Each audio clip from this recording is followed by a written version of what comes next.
Aling LV, ako po si Isabel Daza po. Ay, yung ID ko. Hello po. Hello po. Nagkita na sa wakas sina Isabel Daza at Aling LV kung saan personal na inabot na ng aktres ang 1 million pesos mula sa kanyang fundraiser na labis na ikinatuwa ni Nanay LV. Narito ang buong detalye. Ngunit bago tayo magpatuloy, huwag kalimutang i-like, share, subscribe, and click the notification bell for more updates and for more upcoming videos. Maraming salamat!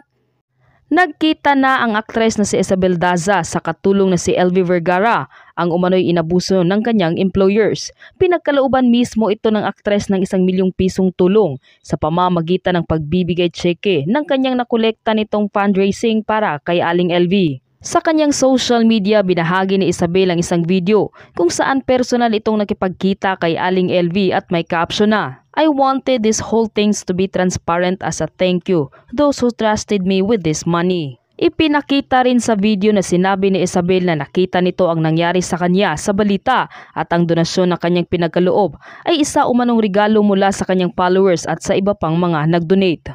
Ang ibinigay na tseke ni Isabel kay Aling LV ay magagamit nito para sa kanyang medical needs at sa iba pang nais niyang paggamitan sa naturang halaga. Ikinuwento rin ito na marami ang nagbigay ng donasyon para matulungan si Nanay LV sa anumang paraan.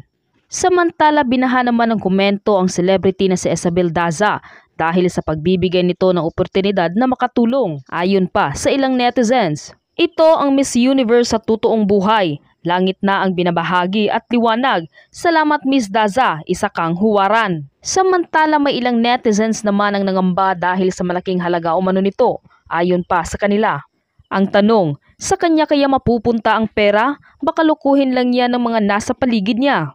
Hoping is secure na kay nanay mapupunta yung pera kasi sabi nga, money is the root of evil, na minsan nangyayari sa realidad na buhay na kahit kamag-anak tinatalo para sa maliit na halaga. Lalo't pat 1M ang ibinigay sa kanya, tutuusin malaking halaga. Lalo't si Ate LV ay bulag at di makakakita, so wala siyang idea o kakayahan na makita man lang ang mga gastusin o magkano ang halaga na pera na hawak niya. Hindi sa hinuhusgahan ko ang pamilya o ang iba.